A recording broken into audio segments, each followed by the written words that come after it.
Today we have Devon Newhouse doing her tale on the Bombay Bride. And when she initially proposed the tale, she said she wanted to speak about the breadth of the Indian diaspora. And since we needed someone to speak for this week, and it ties in very nicely with International Language Day, and her story, I think you'll see, is exactly a celebration of the multiple languages in our world. So her tale should fit in very well in celebrating International Language Day as well. Devon. Well, thank you guys for coming. So a couple of notes before I start. One is that I have not studied this in a scholarly way. This is just sort of my family story, and it's sort of one perspective. So you students, I urge you guys to sort of take this as a primary source and analyze it as you would, those sorts of things. And one note on that is I might refer to Mumbai as Bombay, and a lot of that is because the older generation of my family, they all refer to it as Bombay because it was Bombay for much of their lives. So that's an interesting sort of historical note, I guess. So the title of my tale is The Bombay Bride. It's a story of how my family became American. So let's start here. So in the past couple of years, in the past 3 years really, I've started to travel a lot around the world. And as I've been traveling, I was telling one of my friends, I said, I went the other year, I stayed with my cousins in London, or I went and I stayed with my cousins in Lisbon, Portugal, or I stayed with my cousins in Mumbai this past December break, and I stayed with my cousins who are from Bangalore, and my friend sort of turned to me and she said, I don't understand, what are you? Are you British? Are you Portuguese? Are you Indian? And so this question of what I am is sort of the reason why I'm giving this tale. And one quick note. So these are my cousins and I'm in Goa. This is in Goa. These are my cousins in Lisbon. This is in England on their farm. And this is Portugal. So my family all over the world. They all speak different languages. English, Portuguese, Marathi, Hindi, Konkani, Kannada, Spanish. That's us in LA. We speak a little bit of Spanish. So this question of who are you? What is your family? This is my siblings and I growing up in LA. I'm this one here. This is my little brother.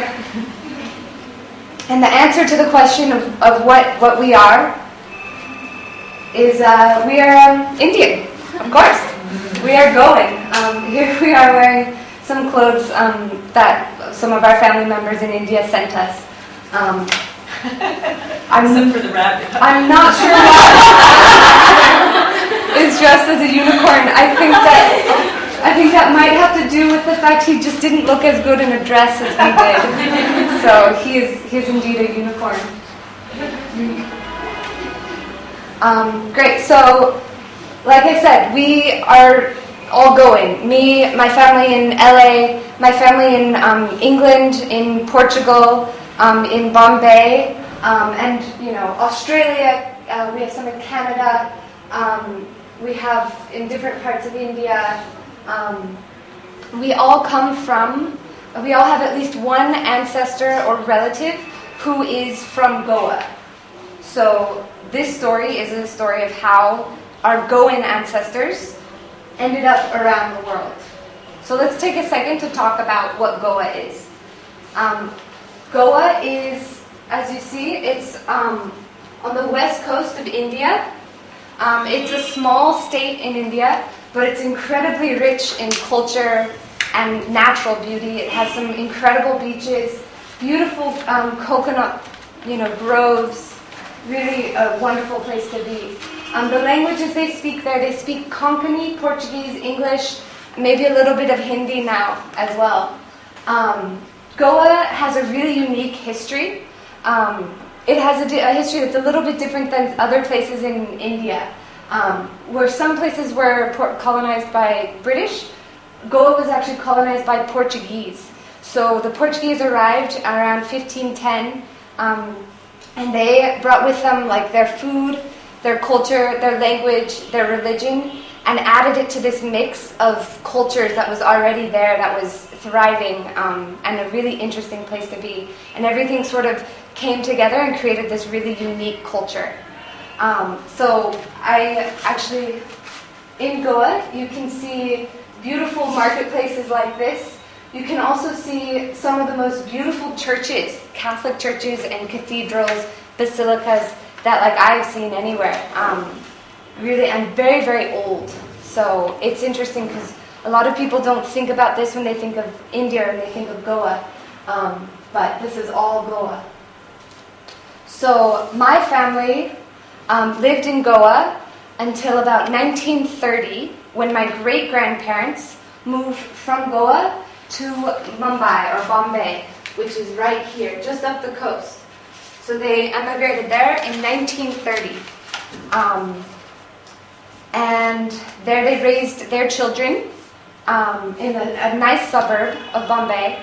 And I will get to that story soon enough.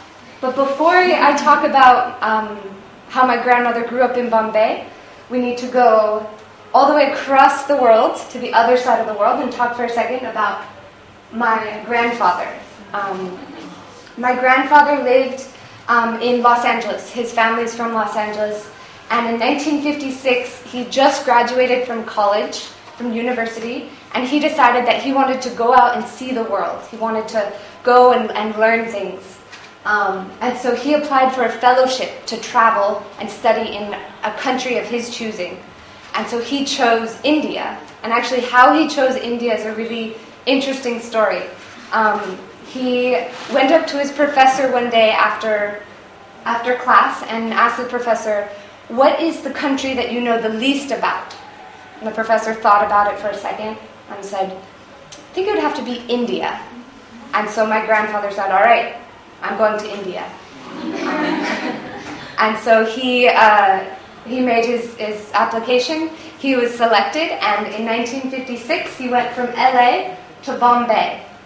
And the thing is, so Americans did not know much about India at that time, but Indians also did not know much about Americans. This is a time before internet, it's before cell phones, before Skype, before really travel was very easy. So him arriving in Bombay was actually a pretty big deal. There were not many Americans in Bombay at that time. So the Times of India, which is a newspaper some of you might be familiar with, it's pretty famous, they wrote an article actually about him arriving in Bombay. And he has a quote in this article where he says, "There's so much ignorance in my country and yours of things Indian and American. Can you imagine Americans wanting to know if tigers roam the streets of India? And Indians asking me here if cowboys ride down the street of Los Angeles?" So obviously there's a huge disconnect there. Neither side knows much about the other. But my grandfather went, and he went for a year and studied and learned so much. And he says this trip really changed his life. The people he met, the people he talked to, the things he learned just by having conversations. So much so that even to this day, he tells all of us, his grandchildren, that we really need to go out and travel. We really need to go and meet people from other cultures. And one thing he's been telling me, I've been Skyping him a lot this year. One thing he's been telling me is he says, you have to be really good at listening. You have to learn how to listen. You have to ask questions and just hear the stories that people tell you in response. And hear what they're saying and what they're not saying, and how they frame things, how they talk about things. And through having conversations with people, you can just learn a lot about the world. So this trip was really important for him. It was also important for him because of all the people he met. One of them was the Rodriguez family, my family, who are living in Bombay. And as you might notice, the name Rodriguez, the last name, it is a very Portuguese-sounding last name. And that's because, like I mentioned, the Goan connection. The Portuguese influence in that culture. So one day, my grandfather meets Francis Rodriguez, who is a student at the University of Bombay. And Francis invites my grandfather to come to his house for lunch. And my grandfather meets Sarmento and Bertha. He meets Francis, Willie, and Melvin.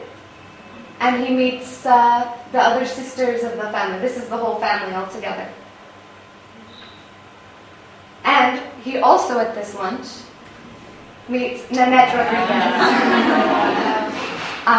She's my grandmother, obviously. You can tell. So the two of them, my grandfather and grandmother, hit it off immediately. She is a university student at an all-women's school in Bombay. She studies English literature, and they love to discuss poetry and things like that, and have really good conversations. They go on 19 dates in Bombay. 19, yes. So they go on bicycle outings to the caves to see the carvings and things like that. They go to the hanging gardens of Bombay. They go to movies. They go to some Hindi films.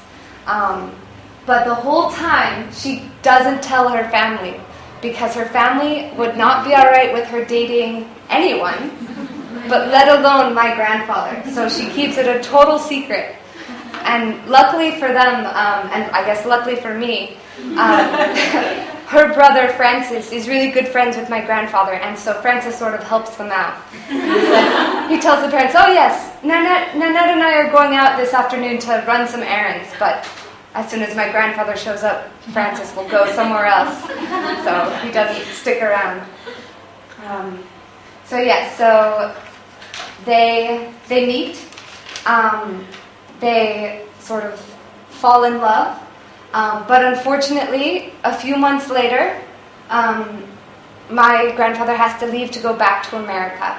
And it's only, 3 months after they've met. And so she takes him to the airport, and she's very, very sad. Both of them are very sad because they don't know what this means. And at the airport, they ask each other, like, "Do you want to try writing letters to each other?" And they say yes. So they agree to write letters across an ocean, all the way from Bombay, all the way to Los Angeles. As you can see, that's a very far distance. It's about half a world apart. And I know I've mentioned this before, but there was no internet back then. Something I cannot even imagine. And they said that they would write letters to each other, actually write them out, and then put it in the mail, and it would go, and it would take sometimes 3 weeks to get from Bombay to Los Angeles, or Los Angeles to Bombay. So this was, I imagine, a very hard thing to do, to sort of keep a relationship up. But they wrote letters for 2 years, and at the end of 2 years, my grandfather asked her to marry him. And this, mind you, this was a man she hadn't seen in 2 years, and she said yes. And he asked her if she would move to Los Angeles to be with him. And this is a land she had never been to, and she said yes. And so she got her things together, she told her family, and she got ready to move to Los Angeles. And this was actually a very difficult thing for her family. If you can imagine, it would be difficult nowadays to move that far, but especially then, because it was so difficult to keep in communication. And her parents were very sad by this, because, they were, probably not going to see their daughter for a long time. Actually, it was a number of years before she could come back all the way to India and see her family again. So it was a hard decision. The other thing that my grandmother tells me is, she says she didn't know anything about America, really. She just knew sort of general things. She knew a little bit, but she didn't know that there was a difference between cities like Los Angeles and New York, or Los Angeles and, somewhere like Michigan. And for example, she told me that it was so lucky that my grandfather lived in Los Angeles, where the weather's really warm and really nice all year round.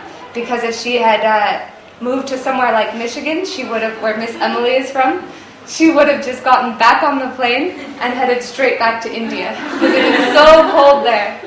So it was very lucky that they went to Los Angeles. But she did move to Los Angeles, and my grandfather's family welcomed her into their family. They had their first son shortly after they were married, my Uncle Brendan, and they were very happy.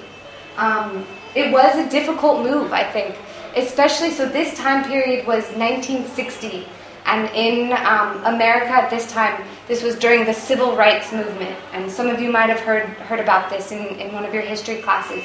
Essentially, race was a very big issue in America at this time. And so to be a married couple of different races would have been a really difficult thing, because that was not something that happened very often.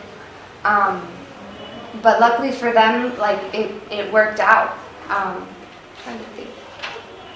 So, oh yes, okay, so, like I said, it was a big deal for them to be different races, and it was very unique, and it was something people talked about.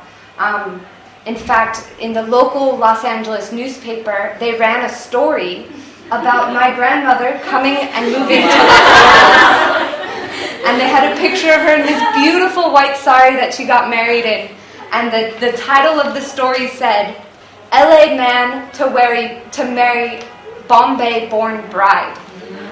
So that is where I got the title for this tale, the Bombay Bride, because that's, what she was to this small, this town in Los Angeles, where people really didn't know about India. They didn't know about Bombay, and it was just very unusual for a Bombay bride to be coming to Los Angeles. So, this, they had 4 children. They had my Uncle Brendan, my mom, Maura, this is her, my Aunt Valerie, and my Uncle David. And they all grew up in Los Angeles, but with this sort of connection to India. And a few years after they were married, my grandmother's brother, my Uncle Willie, came over and moved to Los Angeles with his wife. And so they were able to raise their family in Los Angeles. So she had a sibling with her, which I think was very nice. This is a photo of all of them as adults. This is my mom getting married. So I also like that photo because I think it's a nice photo.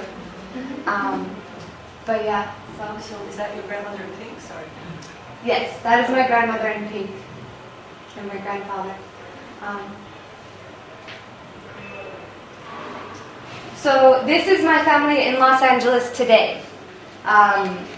We have, let's see, my grandparents had 4 children, and today they have 12 grandchildren. So by American standards, that's like a big family. And all of us grandchildren were very close.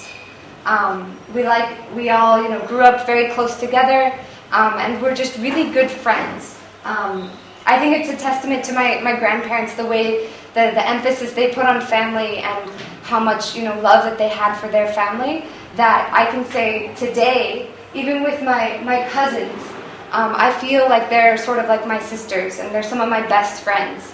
I've lived away from home for about, the end of this year, it'll be 5 years. I have 4 years of college and 1 year here in Chittagong. But I still feel so close to my cousins that we talk every week, either by Skype or by email. Sometimes I get very random, articles that they send me, or videos of goats or something very silly. But when we're together, it's just really, really fun. We all love hiking. We love horseback riding. We love just being silly and all of these things. So it's a very warm family.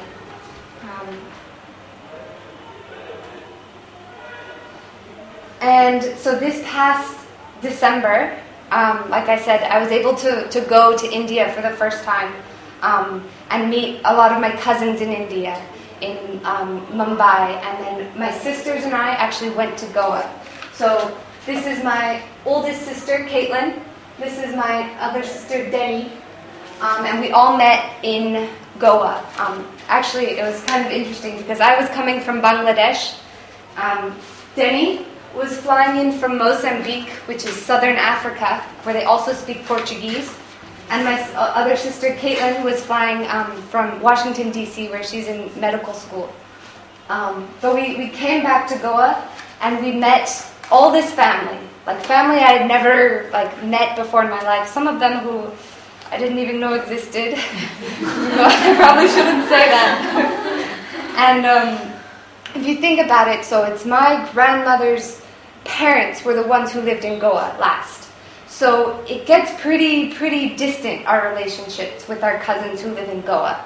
You know, we're our third or fourth or fifth cousins once removed, and you're not actually a cousin, you're an aunt, and things like that, and it gets very complicated. But with my family, and I think with a lot of families, it doesn't matter how you're related. If you're a little bit related, you're totally related, and people don't bother, specifying, saying, third cousin. They just say you're a cousin, or you're an aunt, or you're an uncle, or a nephew or niece. So I went to go and I met a lot of my cousins who I have no idea how they're related to me, even though my uncle, who we stayed with, his name is Tio Boschko. Tio is the Portuguese word for uncle, Tio. My Tio Boschko would quiz my sisters and I every day. He'd say, okay, so how is this person related to us? Because he assumed that we had memorized the whole family tree. Very complicated.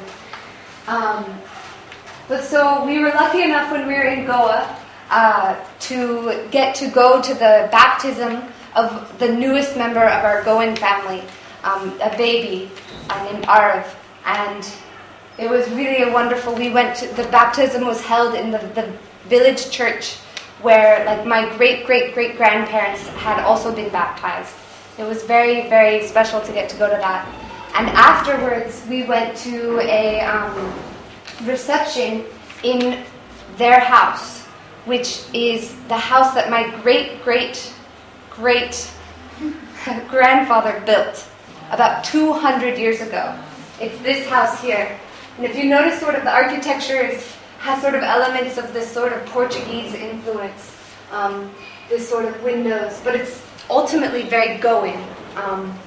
The house is, like I said, 200 years old. It used to be the head of this huge plantation in Goa, but now they've developed the land and created sort of a village.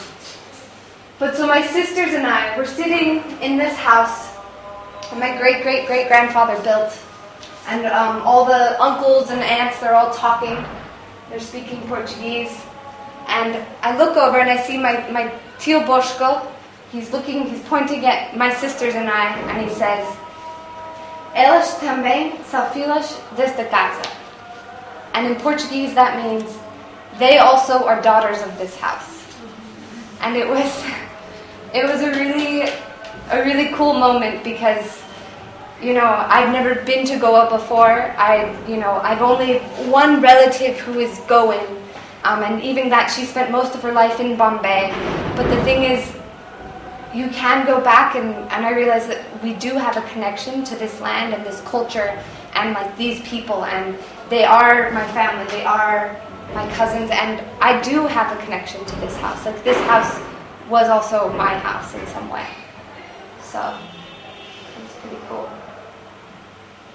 Okay, so this talk, when I was making this talk, it made me think about a lot of things. Aside from getting the opportunity to go on Facebook and just pull all of my favorite pictures of my cousins and I, which was fun. I did also do some thinking. Three main things. First one is sort of globalization, and what does it mean to have a globalized family, a family all over the world? Mostly, how can you remain connected to people or family who live on the opposite side of the world from you? Or it doesn't even have to be that far. It could be a couple of countries over, or maybe a day and a half trip, by car or something. It's hard when you don't see people all the time. I found this especially. I have one of my cousins in Portugal who I just love so much, and I find I miss her a lot, and so I'll Skype her and I'll send her emails. But it's hard because she lives in Portugal and I live in Los Angeles, and you don't cross paths that much if you live that far apart. So this is something I've been thinking a lot about. The other thing is identity. This is actually something I've thought a lot about because, like I said, this question of when people would say, well, like, what are you? I would very proudly say, like, well, I'm American, but you guys have probably heard me say this. I'm American, but I am 1/4 Indian. I have, an Indian grandmother. And it's kind of funny because we get a huge, my siblings and my cousins and I get a varied reaction. Some people will say, oh, yes, I can see it, definitely. Some people just sort of laugh and assume that they misheard me. And some people just don't believe me at all. They say, no, you're not Indian. But what does it mean when you sort of identify in ways that people don't identify you? Like you think of yourself in one way, but maybe someone else looking at you thinks of you in a different way, or they assume that you're from a different culture or background. What does that mean? Or how about the fact that I had never been to Goa before December? Does that mean that I'm somehow less Goan than maybe other people? And maybe it does, maybe it doesn't. Maybe it means that like I'm American and Goan and all of these things together. So, and then the last thing is sort of similarities between people. And I found this in two main ways. One is with all my cousins who live in all different parts of the world. We were raised in very different cultures, in England, in Portugal, in India. But I found once we came together, once I actually met them, it was just so much fun. And we just really liked each other. And we became like really good friends immediately. And then the other thing is also with my grandparents. There are ways that you can look at people as different, or there are ways you can look at people as really the same. I thought about this a lot. I was reading this book, Amartya Sen, Identity and Violence, while I was traveling in Goa. And if you're interested in this sort of thing, I would definitely recommend reading this book. It's a good read. And basically his point is that at any given moment, people can identify themselves in like 10 different ways, 10 or more, whatever. Like I can say that I'm a woman, I'm American, I'm Goan, I am college educated, I'm a writer, I'm someone who loves horses. And at any given moment, you have all those options sort of to choose from. And when facing someone else, what is it that you're going to choose to identify the most with at that time? Is it that, you're from India and someone else is from Los Angeles? Or is it that you both love talking about poetry? Or, is it that your family eats a lot of sandwiches and the other family eats a lot of curry? Or is it that, you both are incredibly curious about the world or have similar values or, things like that? So I guess that's the thing that I've really been thinking about, is how you can choose to think about people as being more similar. And so I thought I would end. I promised I would have a lot of baby photos in this slideshow. So this is a photo. This is my grandmother. This is my cousin's grandmother on the other side. This is my cousin Erin. This is my other grandmother. This is me, my sister, and my other sister. And I just think it's a great sort of, it's the cousins and all of our grandparents. So, one other note, actually, since I have a minute to explain. So most of these photos I actually got from my uncle in Mumbai. He gave me these photos. He gave me this photo. He also gave me the photos, and I have some photos of like me, the first photo of me and my siblings when we were young. See, the thing was, he had all these photos of me when I was growing up, me and my siblings and my cousins and my mom and all of my family. And it was because my grandmother had mailed these photos to her mother who lived in Bombay. And so I don't know if you noticed on some of the photos there was some handwriting that would say like Maura and Devon 1992 or Devon and James 1993. That was because I'm essentially getting these photos from what my grandmother had sent to her mother in letters as we were growing up.